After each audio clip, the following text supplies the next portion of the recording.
Casanovians. Damn, we got 5 likes on this live stream already, and I've not even said a fucking word. That's why I love this community. That's why I fucking love the Casanovians, bro. We've got 2 people watching, and we've got 5 likes. Yeah, let me just show you this view. It's a lot nicer than yesterday, isn't it? So even if it's not true, and even if it's not real, we make it real by believing in it. Yeah, even if it's not real, we make it real by believing in it. So I was having a conversation with a friend of mine today, and that was the Epiphanova that stands out the most. And yeah, we're going to explore that more in this live stream, how perception is reality. I don't know, there's something about that Epiphanova which really resonated with me. Like, even if it's not real, we make it real by believing in it. Mad. So anyway, this one's titled, what is it titled? I figured out the cheat code for attracting beautiful women. Lol. Shout out to Charlie Morgan. I've copied your title slightly, but funny, don't matter. Right, I've written down the modus operandi, so let me just read through this to keep me on track. So I want to use this live stream to share 10 epiphanovas that I've discovered on my journey so far, which have allowed me to attract women who, once upon a time, I would have thought were out of my league. So by listening to this live stream all the way through, you're going to have everything you need to start attracting the women you want, rather than settling for the ones you think you can get. So first of all, let me do a quick CTA. If you don't know who I am, my name's Kristian, and I run an elite private network called Entourage for high achievers who want to become the greatest seducers on the planet in the fastest possible time. If you're someone who wants to be going on multiple dates a week, have more high quality options than you know what to do with, and finally feel in control of your dating life, hit the first link below and apply to join us. Just to clarify as well, because some people were asking yesterday, once you become a member of the Entourage, you'll also be getting an individually tailored 1-to-1 5-day in-person coaching experience where I'll be helping you get your game to God level status. So hit the first link in the description to find out more about the Entourage. All right, so let me give you some background information because I think that's the most important thing. Like, if you are completely new to my stuff, the first sort of bullshit detector is, who's this fucker? Why should I listen to him? So I started my cold approach journey on the 4th of July 2020. Okay, so at the time I was living in a grotty apartment in central Leeds. I just ended my long-term relationship to pursue cold approach, but I had no idea what I was doing, and to make things worse, I look like a fucking turnip. But in a relatively short space of time, I've gone from being a complete noob to cold approach to becoming the best in the world at daytime cold approach, and the quality of women I'm able to now attract still blows me away. So I'll have these moments when I'm on a date with a girl or a particular conversation is going well, and it's like the former version of me is still catching up to the current version of me. Yeah, like that myself 4 years ago, that turnip troglodyte, guy with like no money whatsoever, living in that grotty apartment. It's like the former version of me is still catching up with the current version of me. So yeah, hopefully you can view me as a relatable figure. I've used this channel to document my entire cold approach odyssey. So if you go back and look at my older videos, you can see the transformation, not just the cold approach transformation, but the life game transformation, like me as an individual, how I've matured, how I've evolved, and how I've improved. And yeah, hopefully you can learn through osmosis, and hopefully my approach to life rubs off on you. So yeah, just do me a favor, like the live stream before I get into this list of 10 epiphanovas. Got a lot of juicy sauce to spread across your muffins today. So yeah, just like the live stream if you like muffins. If you don't like muffins, then just like it regardless. Right, the first epiphanova. All right, so on my journey so far, the more you open, the more you close. Yeah, this is one of the cheat codes for attracting beautiful women, right? If you want to be attracting beautiful women, right? If you want to have beautiful women in your life, women who you can pick up the phone to, schedule dates, have crazy experiences with, then you need to be approaching more beautiful women. Like, this one sounds so obvious, but every single guy on their journey, and I've done it myself, you you begin to plateau and part of your hunger can dissipate. Maybe you've met a few girls and you're getting on pretty well, but they're not really the girls that you're crazy about, but it's like, oh, she'll do. Maybe you've not yet developed true abundance, which I understand, and you begin to settle and you lose that burning desire to actually become one of the greatest seducers on the planet. But just remind yourself, the more you open, the more you close.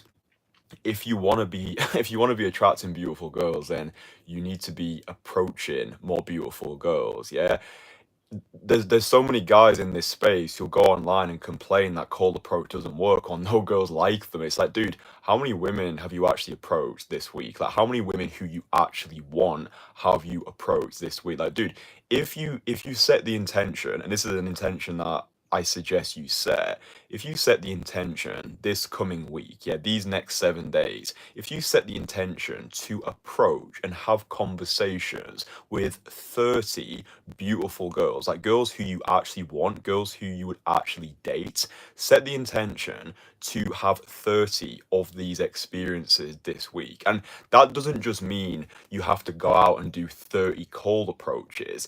You could do cold approaches, yeah, like if you see girls on the streets who take your fancy, but understand, like, this is like, there's a difference between, like, street approaching is not just like, day game is not just street approaching, and I like to use cold approach as the catalyst for the rest of my life. So yeah, you might schedule a few cold approach sessions. Yeah, maybe you've got a wing who you can go out with for some added accountability. You might schedule a few cold approach sessions, like go out for 90 minutes and aim to approach 7 beautiful girls. But like, you also are able to use the sessions to socially energize yourself. So if I know I've got an event in the evening, if I know I'm gonna go out to a bar or, I don't know, some nightclub later on in the day, then I will schedule a 90-minute cold approach session to set me up for that event. So that when I get to the bar, the nightclub, the fucking restaurant, the rooftop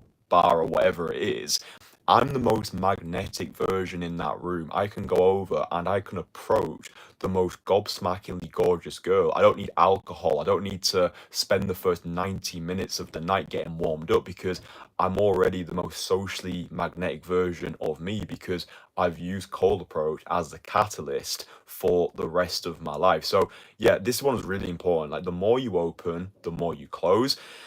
I don't know if you follow Alex Hormozy on YouTube, but Hormozy, he once shared this anecdote which really hit home and underscored the importance of volume. I might be getting the figures wrong, but essentially he was working for this company and he had to give out flyers, like flyers to like get people to buy his shit. Anyway, he delivered 300 flyers and made zero sales. So he calls up his boss. He's like, "Dude, I've delivered 300 flyers and got nowhere." And his boss is like, "300 flyers, bro? We test with 3,000." And Hormozy's like, "Oh," and this underscores the importance of volume. Like, whatever you think is a big amount, try tripling it. Yeah, like when I was first starting my cold approach journey, when I was going hard with this stuff, I was doing 80 approaches in a weekend. So Saturday, Sunday, so 40 approaches a day in London, and this is when I was filming as well. So it was just like, people underestimate, like, the reason, like, part of the reason why I was able to get so good so quick was because I was going all in with cold approach. And this is why I recommend to you to have this 90-day obsession period where you aim to do 30 cold approaches every single week for a full 90 days. You give yourself permission to go hard with the skill set. You watch the videos, you read the blogs, you listen to your podcast, you live and breathe this skill set of cold approach. you go hard and then you go home, right? It's like master cold approach, so you can forget about cold approach, right? It's like the learning and then the unlearning. But I think any guy who's serious about mastering this skill set needs to have this 90-day obsession period. And it might seem like a hyperbolic goal. Maybe some weeks you get like 20 approaches, but I think having this lofty goal, I think our goals should terrify us and they should push us to become more than we feel as though we're capable of, because that's going to hold us accountable. But yeah, just bear in mind, the more you open, the more you close. I put here, your actions must match your ambitions. There's no good saying you want to be dating beautiful girls, but you're not approaching any beautiful girls. Yeah, if you're one of those guys who's complaining about the quality of girl you're able to attract, but the girls you're approaching are your typical girls, and then you're the problem. Yeah, so we become what we practice. So set the intention this coming week to approach 30 girls even girls who your mind thinks are like out of your league, right? Really, there are no leagues. It's like, perception is reality. It's real because we said so. But yeah, and bear in mind as well that when you are putting yourself out there more and you are pulling the trigger more than you usually would, you are going to get a lot of rejections. Yeah, you are going to get a lot of blowouts. I get blown out and rejected more than anybody else that I know. And it's because I'm more prepared to put myself into more conversations compared to anybody else that I know. And it doesn't mean you need to become an approach machine. No. But what I'm making you aware of is volume, volume, volume. Yeah, if your current approach, let's say, if you're currently approaching 10 girls a week, then do 30 a week. Yeah, and just bear in mind, like, the more you open, you are going to get more blowouts, and that's fine. Rejection is a rite of passage, and if you're not getting rejected, you're not playing the game properly.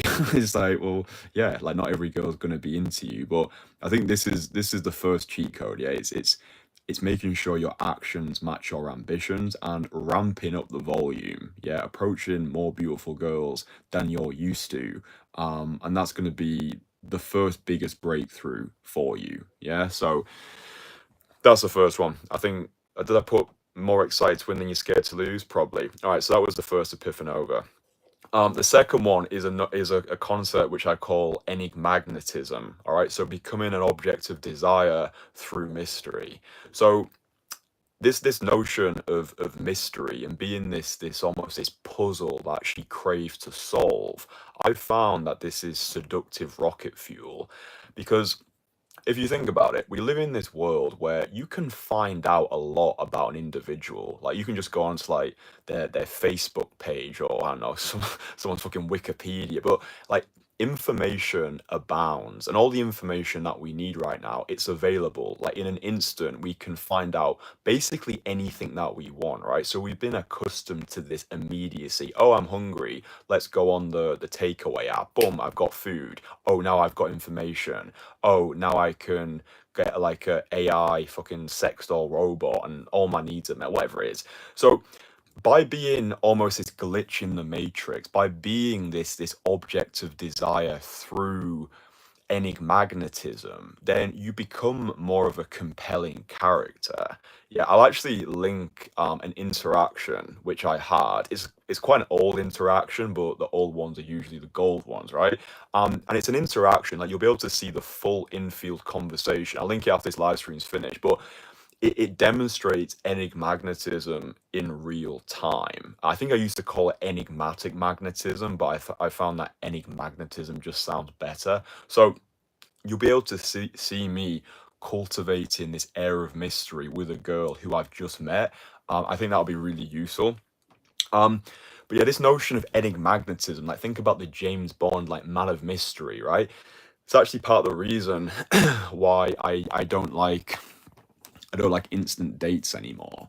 So my issue with instant dates is you can end up sharing too much about yourself too soon. It's like, right, we just met, now we're getting a coffee, and now I'm telling her my entire life story. She's telling me her entire life story. And this spontaneous romance has almost become polluted through excessive familiarity. And as well, girls can still flake after that instant date because she's already had her instant date experience with you. Now, obviously, you can try and make something happen on the date there and then. Like if there is just flirty fucking fireworks and it's just on, then yeah, you can go from the Starbucks to your penthouse in Mayfair. I don't know where you live, but if you did live there, and obviously that's the thing. But I much prefer, and I think realistically, this is the route that you're gonna go down because you're not gonna be pulling every single girl onto an instant date, and you're not gonna be pulling every girl from an instant date back to your penthouse in Mayfair, right? So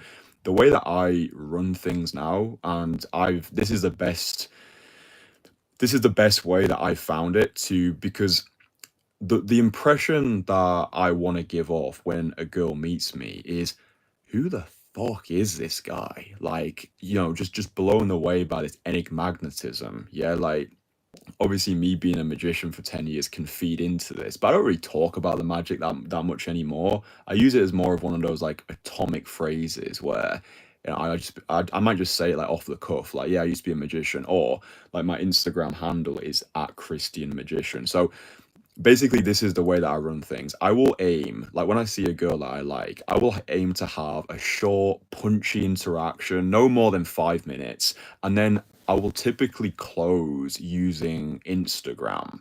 All right. And my Instagram is set up in a way where Instagram for me is a perfect portfolio to project pre-selection, and it's a landing page that I use, and I allow my profile to do the work. Yeah. So I'm this guy who's gone over. I've had the audacity to approach her stone cold sober during the day. I've already violently differentiated myself. I've set myself apart from the somnambulating, brain dead masses. And it's like, oh my god, this attractive guy, has actually come over, and he's got the social intelligence. He knows how to stop me. He knows how to talk. He's probably done this in the past and got good results from it. So the virtual selection is getting flooded in there.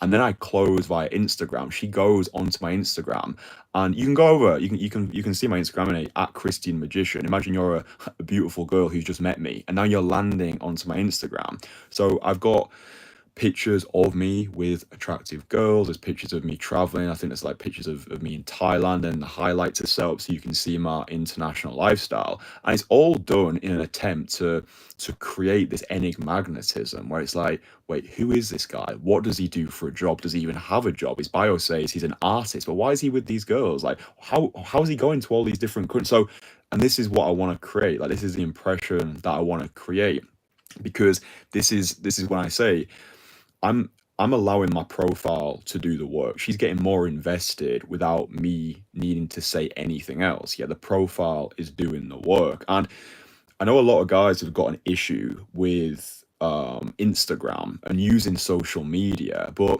what I'm trying to get across here is social media is a tool, right? The same way that a knife is a tool. Like a knife can be used to chop carrots or commit a violent crime. It's up to the user how you use it. Like social media is not going anywhere. So why not use it to our advantage? I think if you are actively going out there and you are cold approaching and you feel as though you've plateaued, or you feel as though you're not getting much traction, especially with the really attractive girls, like the girls who you really want, it's not going to work against you if you have a compelling Instagram. And to be honest, I think the real reason why guys are resistant to building a compelling Instagram is not because they don't think it'll work, it's because they can't be asked with the perceived effort, right? But you get out this process what you're prepared to put into it. Yeah, like I've been building my Instagram now for the best part of 5 years. Like it looks good. I'm not claiming to be some like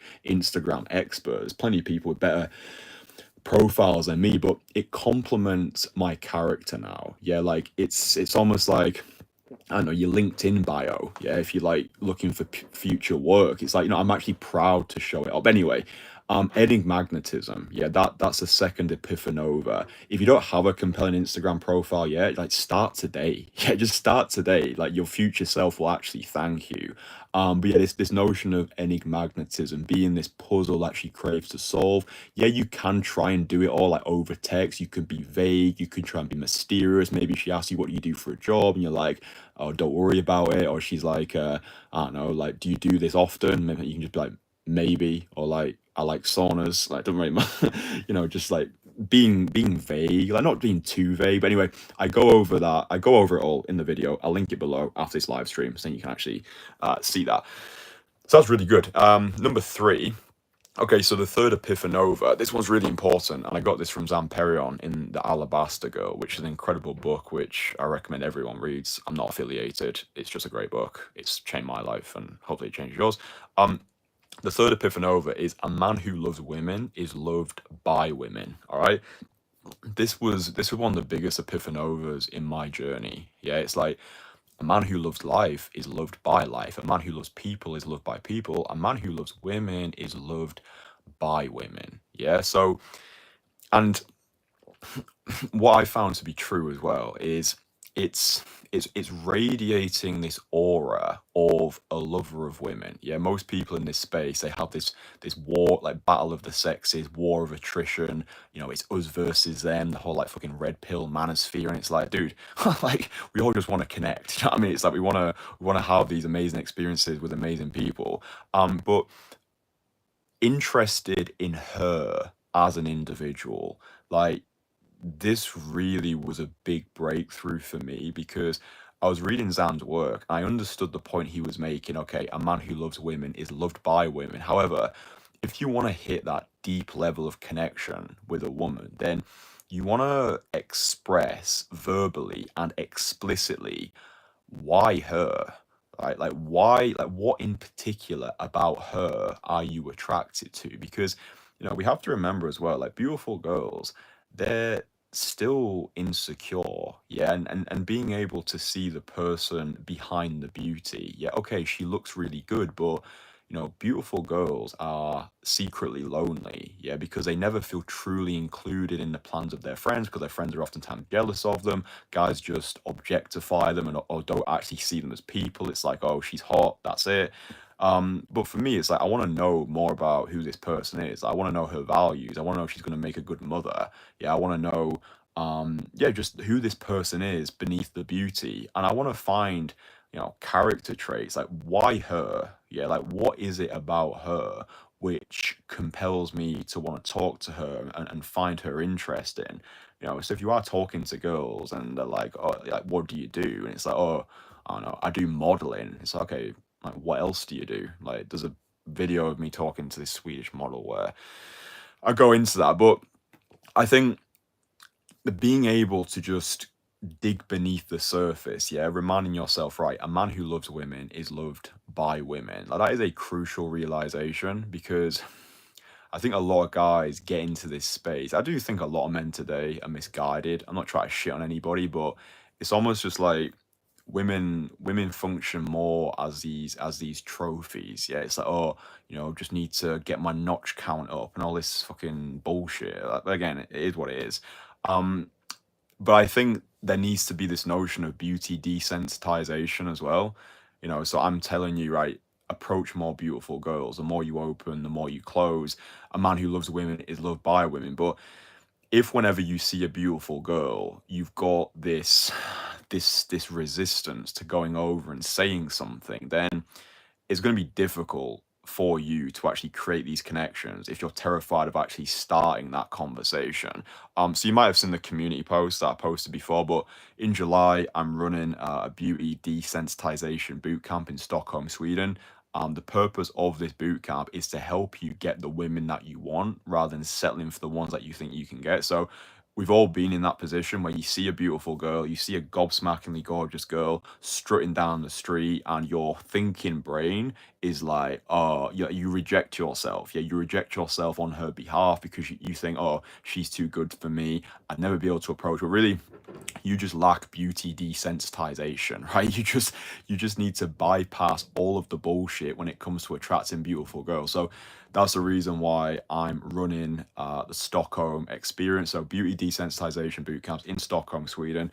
You work with me, surrounded by the most beautiful girls on the planet, just taking a sledgehammer to the resistance that you've got to approach the girls who you actually want. So you're going to return home a fucking new man, and then you'll finally be able to approach the beautiful girl. So yeah, if you're interested in joining me in Stockholm, it's this July. Just DM me the word Stockholm on Instagram. So my Instagram is @KristianMagician. Just DM me the word Stockholm if you're interested in working with me in Stockholm this year. It's just a July thing only.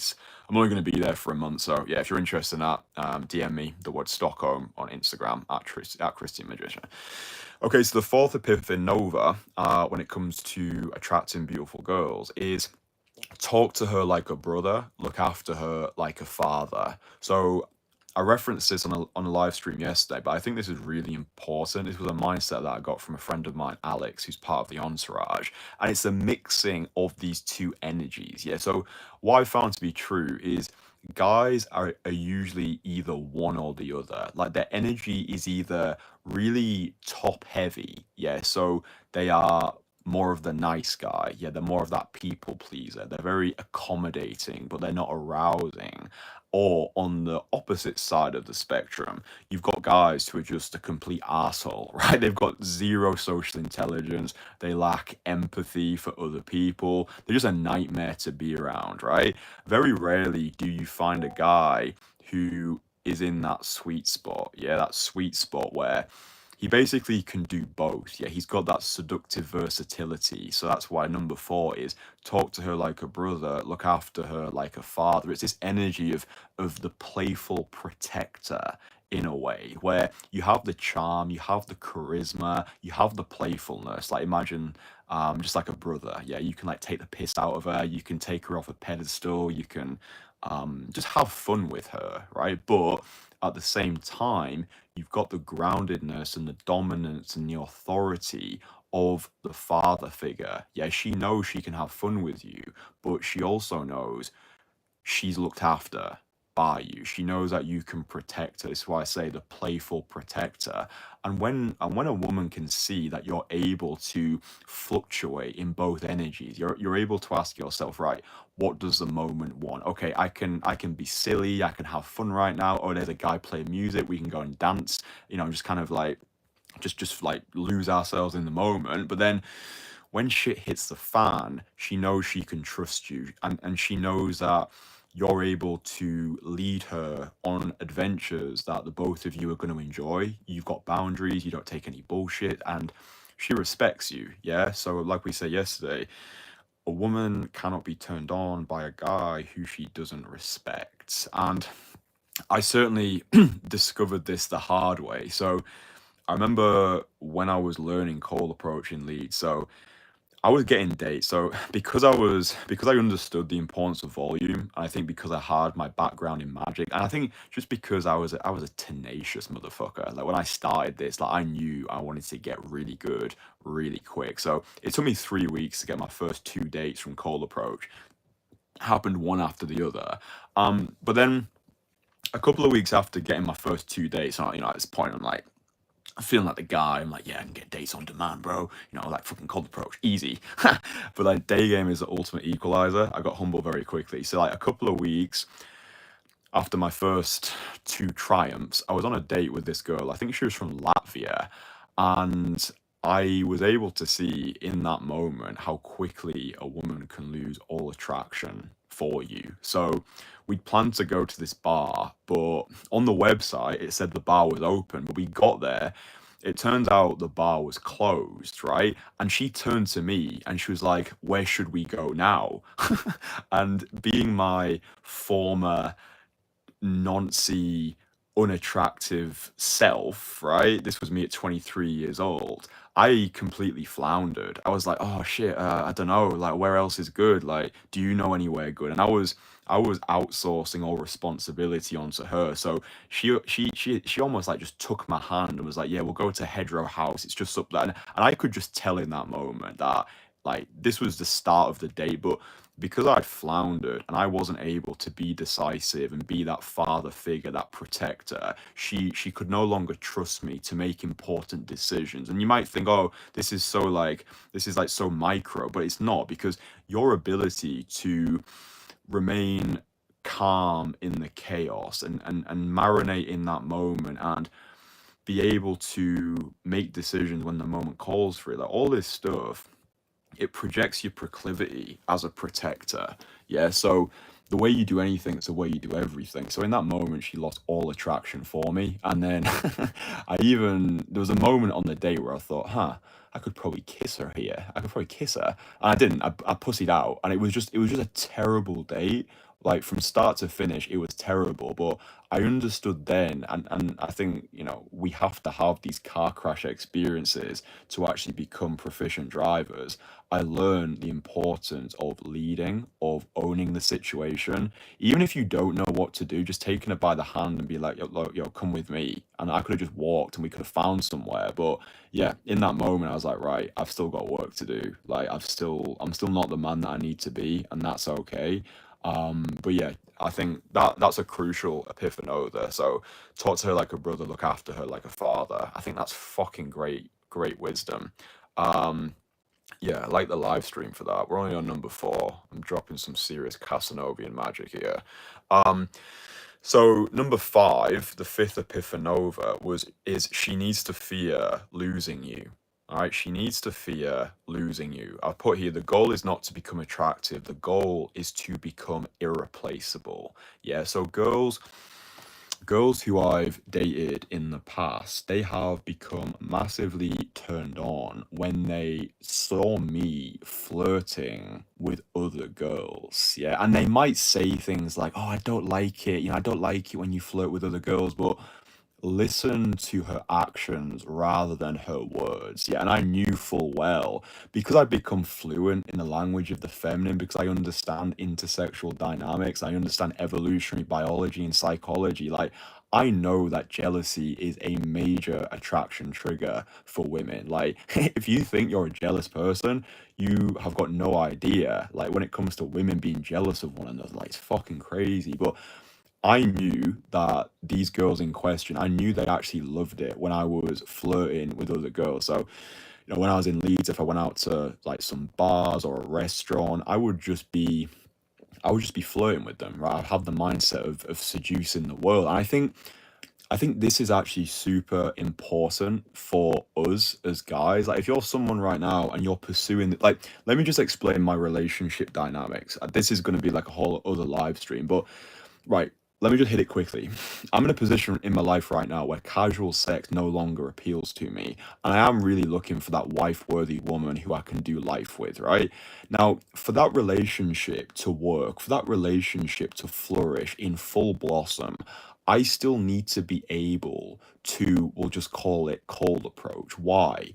Well, first of all, cold approach is my business, and I want to keep my skills sharp. I want to have skin in the game. Yeah, I want to still be able to document my learnings with you. But for me to be the best version of me and the best boyfriend that I can be, I need to have permission, full permission to be free. Now, this doesn't mean that when I'm in a relationship with a girl that I really care about, that I'm gonna be like throwing my dick around, like fucking, sleeping, all this nonsense which gets spewed out on the internet. Like, oh well, the relationship can be open on one side. Like, I can do what I want, but she has to be loyal. It's like, mate, shut the fuck up. You're only saying it because one influencer made that semi-popular, and now everyone thinks it's cool.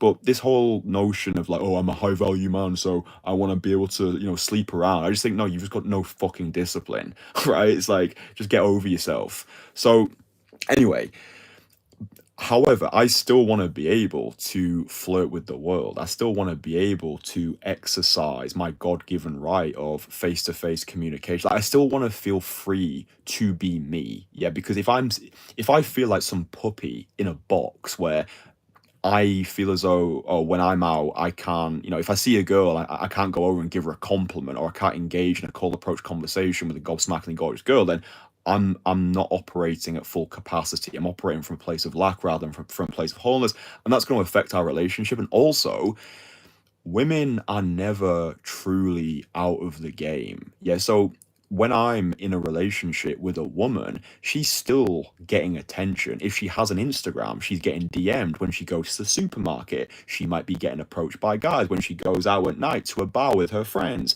Then she's going to be getting approached. She's going to be getting hit on. So they're continuing to have this sense of ego validation, right?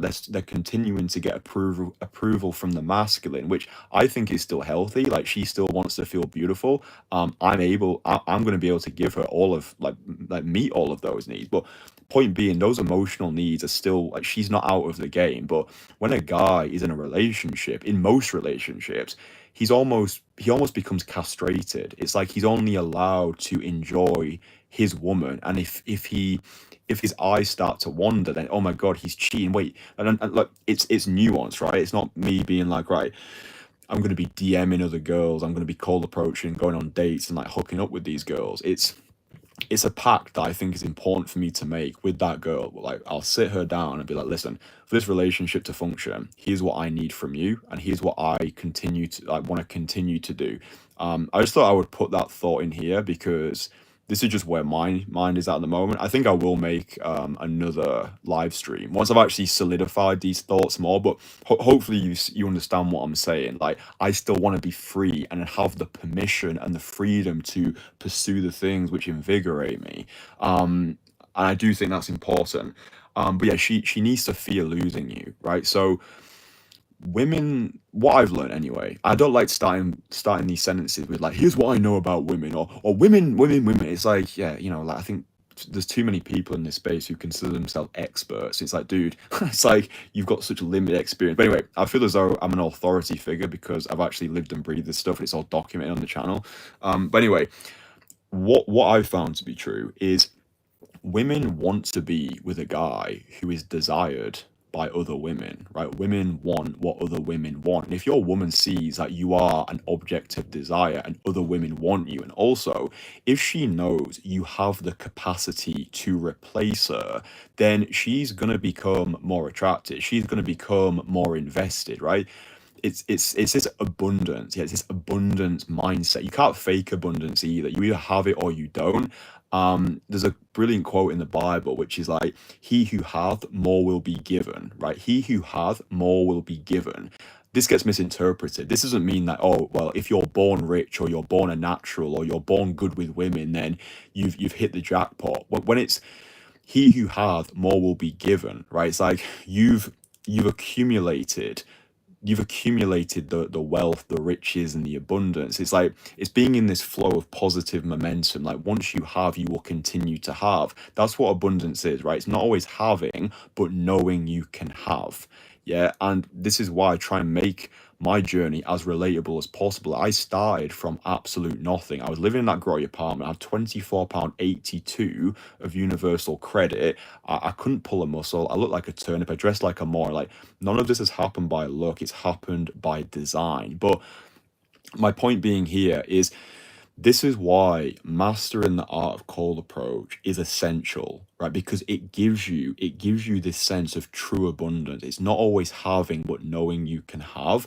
And for me, this is how the healthiest relationships are born. Out of all the options available, you chose her, right? Most relationships are like, it's not a case of you want her, you just want someone. So most relationships in the modern world they begin from a place of scarcity, right? But once you know you can create options, once you have options, or when you have the knowledge, yeah, once you have the knowledge that you can have options, then your entire life changes, your entire relationships change, because you know at any moment this relationship that you're currently in can turn to dust, and you're okay with that. And it blesses you with this non-neediness in a relationship. Like, yeah, you care about your woman, you want to protect her, you want the relationship to flourish and blossom. Like, you want all those things, but you don't need them. And you have the seductive intelligence to see how the world is rather than how you would like it to be. One of my poster boys in the Entourage, he worked with me last May, and when he started, sorry about that, lads. I think we're back. Do me a favor, just like the live stream if we're back. Yeah, I think we're back. Yeah, sounds about that. It's a late district Wi-Fi, bro. But yeah, one of my poster boys, right? So he came to me last year. We worked together in May of last year, and when we started working together, he was in one of the darkest places of his life. So he just come out of his 10-year long-term relationship. He was pretty much depressed. The game had changed massively. Like he'd met his former partner down the pub, like when things used to be like that. So he came to me. He knew nothing about how the current dating marketplace was operating. He basically was completely clueless. And then in a relatively short space of time, we worked with each other. We did our in-person coaching in London. He became part of the Entourage, and he was applying the skill set. Every single weekend, he was going out in London, like learning. Now he's in this long-term relationship with a girl who is 7 years younger than him. I think he's 33 or 34. And life has never been better. But he said to me, the reason why this relationship supersedes his previous was because for the first time in his life, he knows what abundance is. He knows that if this relationship does end, he's not going to sink into some hyper depressive state like he did the last time, because now he's got the skills to make it back. Yeah, that's what abundance is. It's not always having, but knowing you can have. And the person who's most prepared to walk away has all the power. So yeah, this is a deep epiphanova. She needs to fear losing you. I think Tomasi has a term. I think he calls it dread game. I do have time for Rollo Tomasi. Like well, yeah, I think some of his concepts, sometimes I like to just nerd out and just like, yeah, let's go listen to some Tomasi podcasts. But I like to be a curator of content, which is what I want for you as well. I don't just take everything at face value. I think it's easy to fall down the red pill rabbit hole and take everything as the gospel, like, being like feeding on all of the dogma. But this notion of dread game where there needs to be this twinge of doubt, like, maybe he could replace me. Maybe he could have better options. Like, why me? Why has he chosen me? And goes back to what we were saying before. Love women and love her as an individual. Like celebrate her. Like, I think sometimes guys think that just because they're in a relationship, that's job done, box ticked. It's like, dude, relationships are like the ultimate self-improvement exercise. Like, I've learned so much about myself in relationships, but I think guys think, there is a big difference between getting the girl and keeping the girl, like keeping the relationship exciting, not just for her, but for you. Yeah, maintaining this curiosity, continuing to find out about each other as individuals, like going deeper down the rabbit hole together, like the understanding of one another in this beautiful intimate world. I think that's important. But yeah, she needs to fear losing you. Right. The sixth epiphanova is self-adoration. Like, if you follow my stuff for a long time, you'll know that I've banged on about self-adoration for so long. If you're a true Casanovian and you listen to the podcast, self-adoration has been one of my buzz phrases for a long time. But in essence, you must love and respect yourself. Yeah. Put yourself on a pedestal, live for an audience of one, make sure you're operating from a place of wholeness rather than from a place of lack.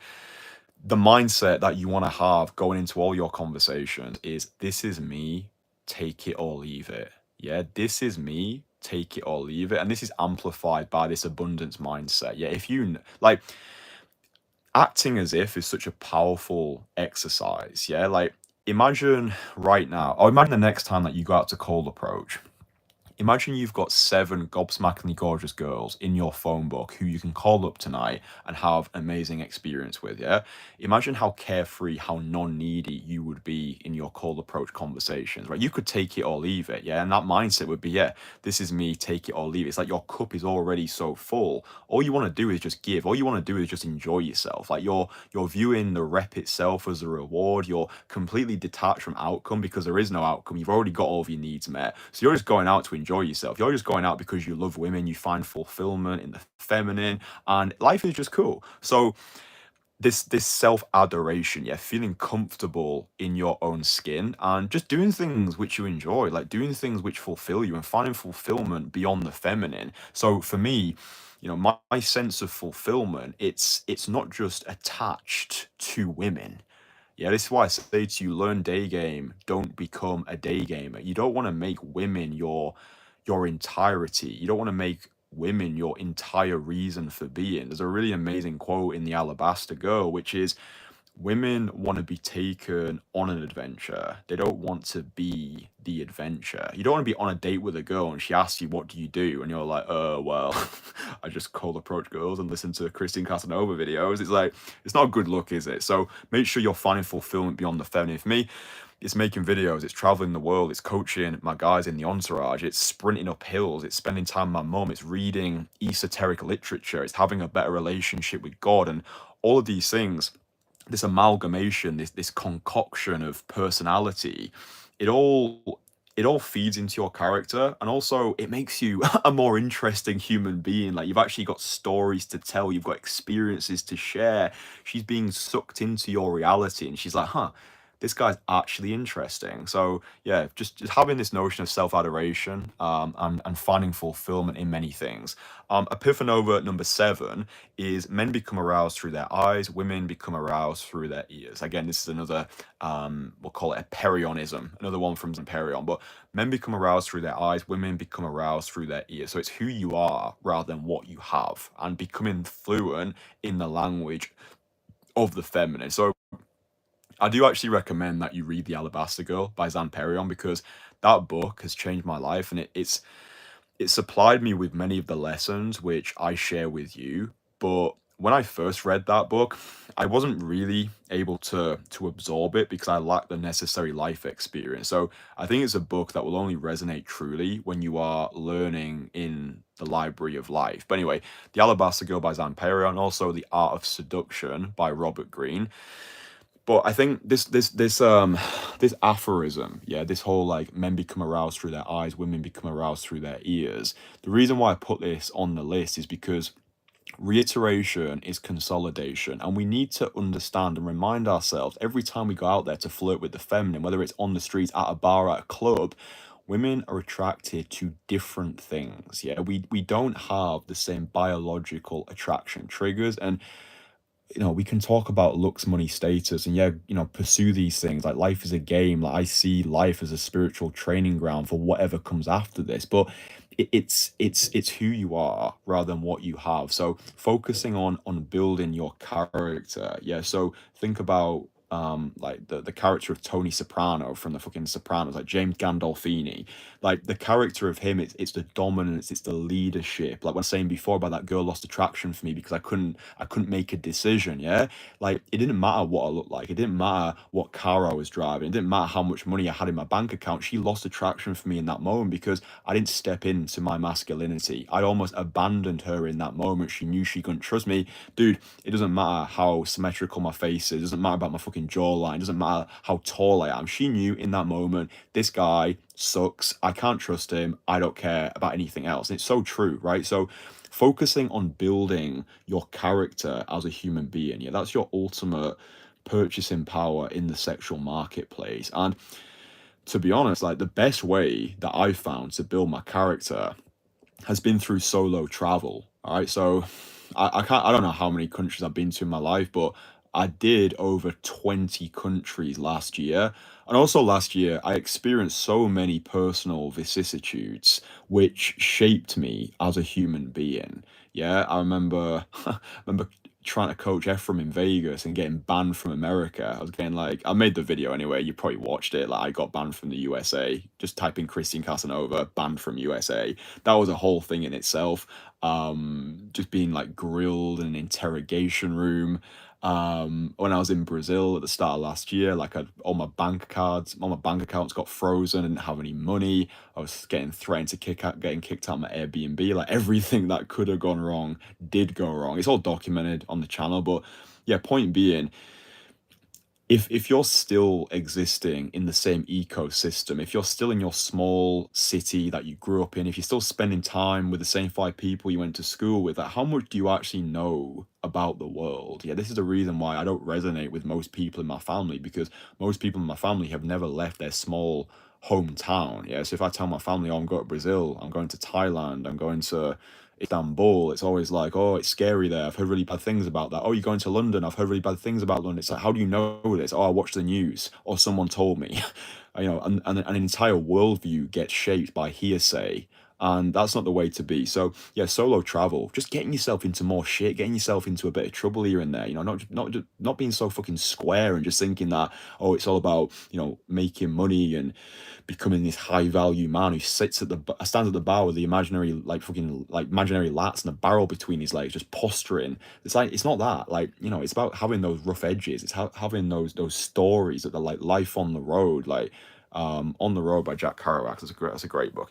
Anyway, Epiphanova number 8 is mindset. Okay, so mindset is its own topic in itself, but this quote I think encapsulates mindset, especially when it comes to attracting hot girls. So in life, you don't get what you deserve, you get what you think you deserve. So having this sense of entitlement, this healthy entitlement, like where you can look at a beautiful girl and think to yourself, yeah, I'm worthy of that, or looking at like a beautiful car or a beautiful house or any aspirational thing and think, yeah, I can get that, not rejecting yourself on your behalf. But also, I think an even better mindset, rather than thinking, oh, I'm worthy of this person, it's, here's a beautiful person. Let me go and see if she's cool enough to invite into my reality. Yeah, viewing everyone as auditioning to become a part in your own movie. Yeah, and I think it begins by writing your personal Renaissance document. All right. So I spoke about this in previous live streams, but this is an exercise that I'm getting all the members inside my entourage to do this week. And then we're going to read our own aloud in Sunday's group coaching call. So personal Renaissance document, you basically write down your ideal reality and you refer to yourself in the third person. So as an example, you can write something like, Kristian can attract any woman he wants. Kristian is swimming in high quality options. Kristian's DMs are flooded with Victoria's Secret models who are desperate to have his babies. Like, you get the idea. You're writing these lofty goals, and you're referring to yourself in the third person, so it sounds as though someone else is saying it. For me, this allows the affirmation to carry greater emotional weight, but this all ties in to your mindset. Like, what I found to be true is you need to have a rational faith, like delusional optimism, but above all else, you need to know what it actually is that you want. Yeah, Plato said people who tell stories rule the world. Yeah, this whole like acting as if, like, I live my life like I'm already a millionaire, I just don't have the money in my pocket yet. And there's a quote by John Milton which I think really helps elucidate this. So the mind is its own place and in itself can make a heaven of hell, a hell of heaven. Yeah, so perception is reality. Like I said at the start of this live stream, even if it's not real, we make it real by believing in it. So yeah, just having a rational faith in your own abilities. Yeah. Epiphanova number 9 is you have no idea what she's into. This is such a cheat code when it comes to attracting beautiful girls. So there will be a subsection of beautiful girls in this world who fucking love whatever it is that you've got, who just like you for you. And I think one of the parts of this, of navigating this whole sexual marketplace, is finding our girls. Yeah, I don't believe in the notion of the one, but I do believe in the concept of soulmates. And I believe that there are women who've been put on this earth specifically for us, and life is almost like this Easter egg hunt in a way, where we need to find these women who we have these immediate cosmic connections with, right? And like, we don't know what she's into, we don't know what her type is. I think a lot of the times, us guys, we've got this image, this archetype in our mind of the perfect guy, the guy who she's going to be into. But one of my entourage members on a recent group coaching call blessed us with this amazing mindset where he was like, I struggled for a long time rejecting myself on a girl's behalf, because as soon as I saw a beautiful girl, my mind would immediately think, oh, she won't like me. So what he did was he reframed it. He changed one word of that sentence. So rather than saying she won't like me, he changed the sentence from she won't like me to she might like me. Right? So she might like me, she might like you, she might be into you, erring on the side of optimism, because ultimately we don't know what she likes, we don't know what she's into. I remember, I think it was in My Secret Garden, there was a story of this woman who she had this kink in a way where she went for guys who had the ugliest faces. Yeah, so all of this like looks maxing, all this black pill bullshit. He was this beautiful girl who made an active effort to pull guys who had the ugliest faces. And also, women's feelings are forever fluctuating depending on what time of the month it is, depending on where she's at in her ovulation cycle, even depending on what literature she's reading. Her type can change in any given moment, and it could just be a case of right girl, right time. You could be an ugly fucker, right?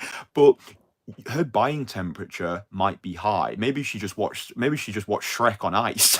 And now she's thinking about, yeah, I really want some like really ugly brute to just come over and approach me. Like, we don't know. Again, read My Secret Garden by Nancy Friday, because that will blow your entire reality. But we have no idea what she's into. The more you open, the more you close. You miss 100% of the shots that you don't take. Just say to yourself, she might like me, she might be into me, and then go find out, right? Otherwise, you're just ruminating in your own egoic self-absorption.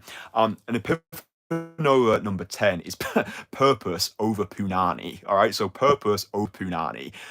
Beautiful women are a beautiful byproduct of a beautiful life. And I think I've made the point before that for me, the purpose of life, the meaning of life, is the fulfillment of a promise. Yeah. So I believe before I was put on this earth, I made a pact with God to fulfill some lifelong purpose. And I believe what I'm doing now, speaking to you, sending optimism down this live stream, this is in alignment with my purpose. If you're waking up every day and you're excited to be you, then that's it. Like, that's everything, right? And the whole, like, she wants to be invited into an adventure. She doesn't want to be the adventure. Like, dude, I have so many sleepless nights these days, not because I'm stressed, but because I'm struggling to sleep because I'm so excited. Like, I'm so excited about who I am. I'm so excited about who I'm becoming. I'm like, I'm struggling to get to sleep because I'm thinking about the next live stream.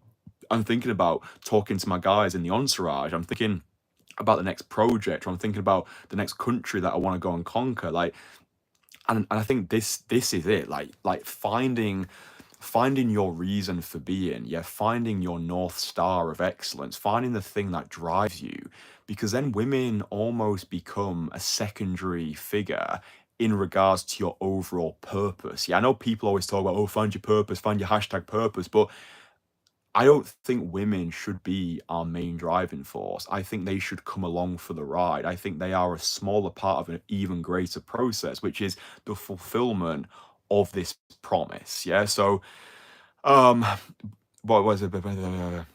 Oh yeah, I just made the point here that my ability to attract beautiful girls went through the roof once I became more established in life. It's so true. Like, this is what I mean when I'm talking about operating from a place of wholeness rather than from a place of lack. It's right. I know myself. I'm finding fulfillment beyond the feminine, and she's just kind of coming along for the ride, and I've got a life beyond women. So yeah, beautiful women are a beautiful byproduct of a beautiful life. So yeah, prioritizing purpose over punani, I think that's just super important. You don't want your entire reason for being to become attached to the feminine. I think it's okay for a time being. Like I say, if you have that 90-day obsession period where, yeah, you give yourself full permission to just go hard with cold approach, but don't get stuck there. Yeah, learn day game. Don't become a day gamer. Don't be one of those guys who's just parading around the pavements for 8 hours and just fucking talking to girl in the fucking mall. It's like, we need to be more. I've told it's not day game, it's not night game, it's life game. Yeah, it's about becoming the greatest, most magnetic, fuckable version of you, and then using game as a way of delivering your value to the world. Yeah, if you've got no value to give, then you're going to struggle when it comes to attracting women. So yeah, if you're watching this, we've gone on for a long time, but I just wanted to drop massive amounts of value. If you've been listening to the live stream all the way through, drop it a like. It just tells me that you're enjoying the live streams and you want to see more of these Casanovian esoteric expostulations. So yeah, like the live stream. All information for joining the Entourage is below, first link in the description. And DM me the word Stockholm on Instagram if you're interested in the beauty desensitization workshop, which is happening in July. So DM me Stockholm or DM me Entourage if you're interested in joining the Entourage. So yeah, DM me the word Stockholm on Instagram at Kristian Magician. Love you boys very much. Speak with you tomorrow. We'll do it all again. I'll leave you with the setting sun of the lakes.